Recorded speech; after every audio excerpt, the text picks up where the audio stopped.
राधे राधे, जय श्री कृष्णा। आप सभी का पंकज भक्ति वीडियो यूट्यूब चैनल में स्वागत है। तो आज मैं आप लोगों को बताऊंगी कि भगवान विष्णु ने हिरण्यकश्यपु का वध कैसे किया और भगवान विष्णु जी का चौथा अवतार के बारे में बताऊंगी। चतुर्थ अवतार नरसिंह अवतार के बारे में कथा सुनाऊंगी। तो चलिए स्टार्ट करते हैं।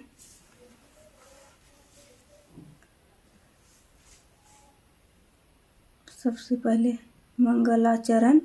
ओम नमो भगवते वासुदेवाय। जय श्री विष्णु, जय श्री नरसिंह भगवान। आज हम भगवान विष्णु के ऐसे दिव्य अवतार की कथा सुनेंगे जिसने अधर्म का नाश, अहंकार का अंत और भक्त की रक्षा का अद्भुत उदाहरण प्रस्तुत किया। यह कथा है श्री नरसिंह अवतार की। एक ऐसा अवतार जो ना पूर्ण रूप से मनुष्य था, ना पूर्ण रूप से पशु,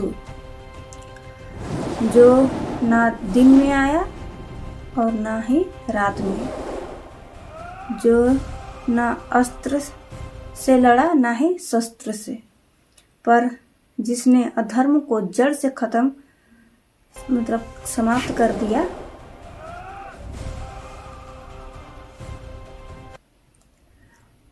हिरण्यकश्यपु का जन्म और उसका अहंकार, आइए जानते हैं इसकी कथा। तो किस तरह से भगवान विष्णु जी ने नरसिंह अवतार लेकर हिरण्यकश्यपु का वध करते हैं और उसका अहंकार खत्म करते हैं, समाप्त करते हैं। प्राचीन काल में कश्यप ऋषि और दिति के गर्भ से 2 असुर पुत्रों का जन्म हुआ। उन असुरों का नाम है, एक असुर का नाम है हिरण्याक्ष और दूसरा है हिरण्यकश्यपु। हिरण्याक्ष अत्यंत बलवान था, पर उसका अंत भगवान विष्णु जी ने वराह अवतार में कर दिया था। अपने भाई की मृत्यु से हिरण्यकश्यपु का हृदय विष्णु के प्रति घोर द्वेष से भर गया। उसने निश्चय किया कि मैं स्वयं को ईश्वर से भी अधिक शक्तिशाली बनाऊंगा। हिरण्यकश्यपु ने सोच लिया कि मैं स्वयं को ईश्वर से भी अधिक शक्तिशाली बनाऊंगा और इसके लिए वो कठोर तपस्या करने लगे। और कैसे अब कठोर तपस्या करते हैं और भगवान ब्रह्मा जी से कैसे वरदान पाते हैं, उसको आइए जानते हैं। तो हिरण्यकश्यपु ने हिमालय जाकर हजारों वर्षों तक कठोर तपस्या की। उसकी तपस्या इतनी भयावह थी कि सूर्य की चमक मंद पड़ गई, देवता भयभीत हो गए, पृथ्वी कांपने लगी। अंततः ब्रह्मा जी प्रकट हुए। हिरण्यकश्यपु ने अत्यंत चतुराई से वरदान मांगा। आइए जानते हैं किस तरह से हिरण्यकश्यपु ने ब्रह्मा जी से वरदान मांगा। हिरण्यकश्यपु ने यह कहकर ब्रह्मा जी से वरदान मांग रहा है कि मेरी मृत्यु दिन में हो ना ही रात में, ना घर के भीतर हो ना घर के बाहर,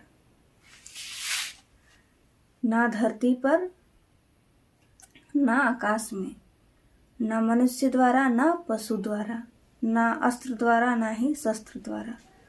मतलब असुर हिरण्यकश्यपु ने वरदान मांग रहे हैं ब्रह्मा जी से कि ना ही कोई मुझे दिन में मार सकता है ना ही रात में, ना कोई मुझे अस्त्र मार सकता है ना शस्त्र, ना कोई मुझे घर में मार सकता है ना कोई बाहर, ना कोई मुझे मनुष्य मार सकता है ना पशु।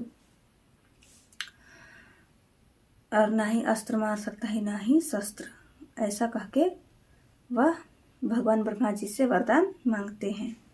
ब्रह्मा जी ने वरदान दे दिया, लेकिन बोले अमरता नहीं मिल सकती। उसको तो वरदान मिल गया कि उसे कोई नहीं मार सकता, पर उसे अमरता का वरदान नहीं मिला। वो जैसे जैसा वरदान मांगे वैसे वैसे तो उसको मिल गया, पर अमर होने का वरदान हिरण्यकश्यप को नहीं मिला। असुरों का अत्याचार और विष्णु भक्ति पर रोक, मतलब असुरों का अत्याचार बढ़ते गया, कैसे विष्णु भगवान की भक्ति पर रोक लगा, मतलब असुर कैसे रोक लगा रहे थे। तो आइए जानते हैं। वरदान पाकर हिरण्यकश्यपु ने तीनों लोक पर अधिकार कर लिया। जब वो शक्तिशाली हो चुके थे तब वह पूरा तीनों लोक में अधिकार कर लिया। उसने घोषणा कर दी, विष्णु का नाम लेकर लेना अपराध है। उसने घोषणा कर दिया हिरण्यकश्यपु ने कि विष्णु भगवान का नाम लेना अपराध है।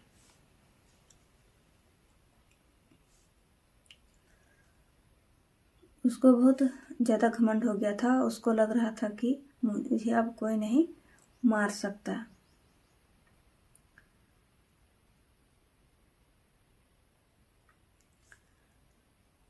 यज्ञ पूजा शक्ति निषिद्ध है, केवल हिरण्यकश्यपु की पूजा होगी।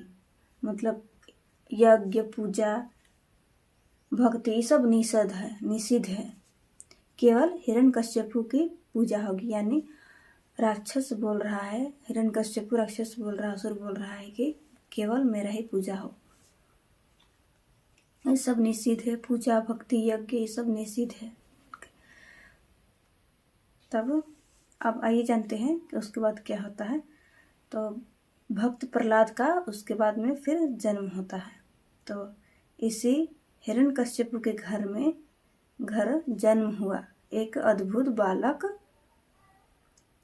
प्रहलाद, जिसका नाम था प्रहलाद। अभी 2026 या शायद 2025 में लास्ट दिसंबर में एक मूवी आया था नरसिंह वाला, उसमें आप लोग देख सकते हैं। उसमें यह कहानी पूरा अच्छी तरीक़ा से बताया गया है, आप लोग देख सकते हैं उसमें भी।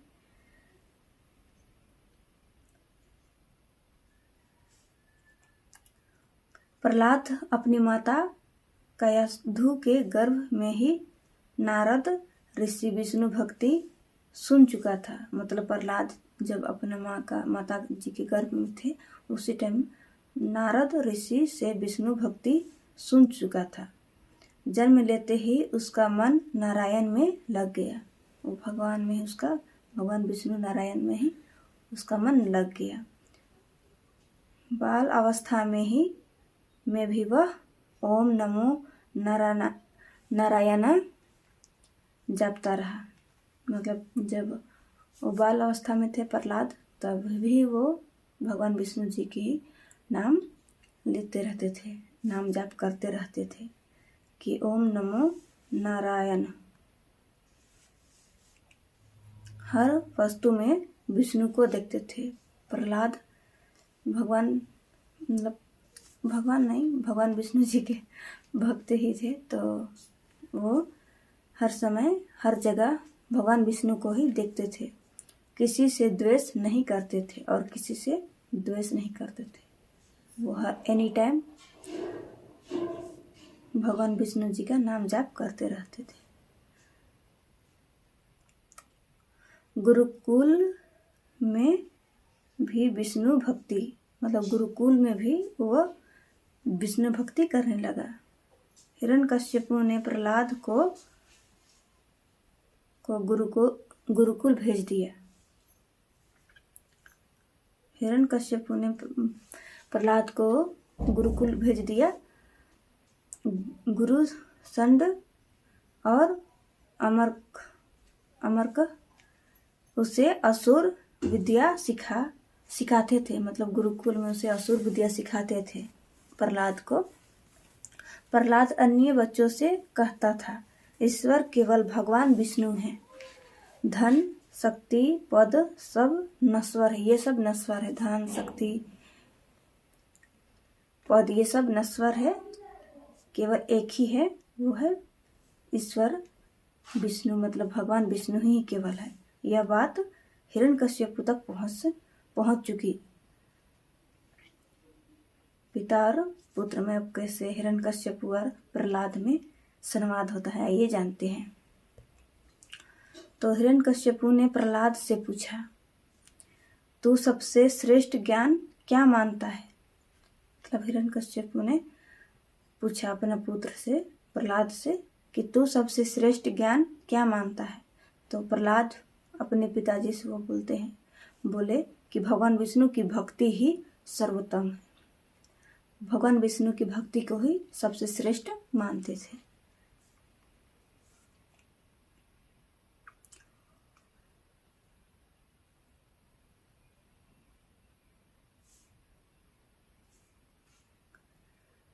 अब जानते हैं, यह सुनकर हिरण्यकश्यप क्रोधित हो उठा। मतलब यह सुनते ही उसको बहुत ही क्रोध आने लगा। अब प्रहलाद पर उसके बाद में अत्याचार उसके साथ होने लगा। उसके पिताजी खुद ही हिरण्यकश्यप उसके साथ अत्याचार करने लगे। वो चाहते थे कि वो उसका पुत्र उससे ही भगवान माने।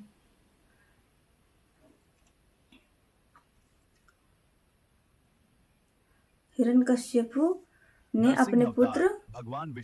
अपने ही पुत्र को मारने के लिए अनेक प्रयास किए। हिरण्यकश्यप का अहंकार इतना बढ़ गया, इतना क्रोध हो गया कि वह अपने खुद का पुत्र को ही मारने के लिए अनेक प्रयास करने लगा। अग्नि परीक्षा लिया। प्रहलाद को जलती आग में फेंक दिया, पर विष्णु कृपा से अग्नि शीतल हो गई, उसे जला न सका। हाथियों से कुचलवाया। मतलब हिरण्यकश्यप अपने पुत्र को आग में फेंकवा दिया जलाने के लिए, किसका मृत्यु हो जाएगा आग से। उसमें भी असफल रहे हिरण्यकश्यप। उसके बाद में हाथियों से भी कुचलवाया। मदमस्त हाथियों ने भी प्रहलाद को प्रणाम किया। वो जो हाथी थे, जो राजा हिरण्यकश्यप ने प्रहलाद को मारने के लिए भेजा था, वो हाथी भी मदमस्तक हो चुके थे। प्रहलाद को ही प्रणाम करने लगे। विष और सर्प, उसके बाद में विष और सर्प को भी भेज दिया मारने के लिए उसका पुत्र को। विष अमृत बन गया, सर्प फूल बन गए। जो भी उन्हें अस्त्र उसे मारने के प्रयास किया, वो असफल हो गया। हिरण्यकश्यप पर्वत से गिराया। फिर प्रहलाद को पर्वत के ऊपर ले गए उसके सैनिक असुर हिरण्यकश्यप के। फिर वायु ने उसे थाम लिए, उसे गिरने से बचा लिए। हर बार भगवान विष्णु ने अपने भक्त की रक्षा की, हर तरह से, हर प्रकार से। खंभे से प्रकट हुए भगवान। कैसे खंभे से भगवान विष्णु जी नरसिंह अवतार में प्रकट होते हैं, यही जानते हैं। अंत में हिरण्यकश्यप ने क्रोधित होकर पूछा, तेरा विष्णु कहाँ है? तेरा विष्णु जब सभी प्रयास किए, विफल हो गए, असफल हो चुके थे हिरण्यकश्यप। लास्ट में फिर अंत में क्रोधित होकर प्रहलाद से पूछते हैं कि कहाँ है तेरा भगवान विष्णु? तो प्रहलाद बोलता है कि वह सर्वत्र है, कण कण में है। वह सर्वत्र है, मतलब सभी जगह में है, वह ऊपर कण कण में है। हिरण्यकश्यप ने खंभे पर प्रहार किया, तभी भयंकर गर्जना हुई। हिरण्यकश्यप ने पूछा कहाँ है, तो कनकन में है, सर्वत्र है ऐसा। तो इसलिए इसी क्रोध में आकर हिरण्यकश्यपु ने खंभा पर प्रहार किया। तभी वहां से एक गर्जना का आवाज आया, खंभा फट गया, आकाश और पृथ्वी कांप उठे और जो अपने भक्त प्रहलाद की रक्षा के प्रकट हुए श्री नरसिंह भगवान। उसी से फिर प्रकट हुए जो भक्तों की रक्षा के लिए प्रकट हुए। हिरण्यकश्यपु का वध अब कैसे होता है रक्षा के लिए प्रकट हुए। तो भगवान विष्णु जी जब नरसिंह अवतार में आते हैं तब उसका समय क्या था, जो भक्तों की रक्षा के लिए प्रकट हुए। संध्या समय था। जब वह प्रकट होते हैं खंभा से तो उसका समय था संध्या समय था, शाम का समय। नरसिंह अवतार कथा। दहलीज पर थे, न घर के अंदर न घर के बाहर, दहलीज पे थे। अपनी जांघों पर नाखूनों से, मतलब कैसे वो अपनी जांघों पर बैठा कर नाखूनों से वध करते हैं हिरण्यकश्यपु असुर का। प्रहलाद जी की स्तुति। भगवान का क्रोध शांत नहीं हो रहा था। भगवान बहुत ही क्रोधित में थे। जब वह हिरण्यकश्यपु का वध कर रहे थे तो बहुत ही क्रोधित में थे वो। जब खंभा से प्रकट हुए तब हिरण्यकश्यपु को अपने जांग में बिठाकर अपने नाखूनों से ही उसका वध कर दिया और बहुत ही क्रोधित थे। वो शांति ही नहीं हो रहे थे। पूरा भगवान, देवी देवता जितने भी थे, ब्रह्मा, सभी डर रहे थे, मतलब भय में थे इससे। तो भगवान का क्रोध शांत नहीं हो रहा था। तब बालक प्रहलाद आगे बढ़ा, मतलब कोई आगे नहीं बढ़ रहा था, तो प्रहलाद ही आगे बढ़ा और संपूर्ण प्रेम पूर्वक स्तुति की। भक्त को देखकर भगवान नरसिंह शांत हो गया। फिर अपने भक्त को देखते ही नरसिंह भगवान शांत हो गए। उन्होंने प्रहलाद को वरदान दिया, धर्म की रक्षा करेगा, सदा भगवान का नाम लेगा, संसार के लिए आदर्श बनेगा। मतलब वह भगवान विष्णु ने जब नरसिंह अवतार प्रहलाद को वरदान देते हैं तो बोलते हैं कि धर्म की रक्षा करेगा, सदा भगवान का नाम लेगा और संसार के लिए आदर्श बनेगा। नरसिंह अवतार का संदेश, अहंकार चाहे कितना भी बड़ा हो टूटता जरूर है। मतलब जिसका भी अहंकार होता है उसका टूटता जरूर है, एक दिन देर ही सही पर टूटता जरूर है। भक्त कभी अकेला नहीं हो और नहीं होता है। भक्त जो भी अपने भगवान को मानते हैं वो लोग कभी अकेला नहीं होते हैं। ईश्वर समय, रूप और नियम से परे है। ईश्वर समय, रूप और समय से परे है।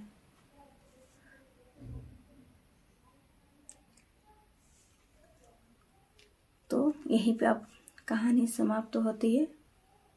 जय नरसिंह भगवान की जय, जय प्रहलाद की। राधे राधे, जय श्री कृष्ण। आप सबको यह कथा कैसा लगा कृपया करके हमें ज़रूर बताएं।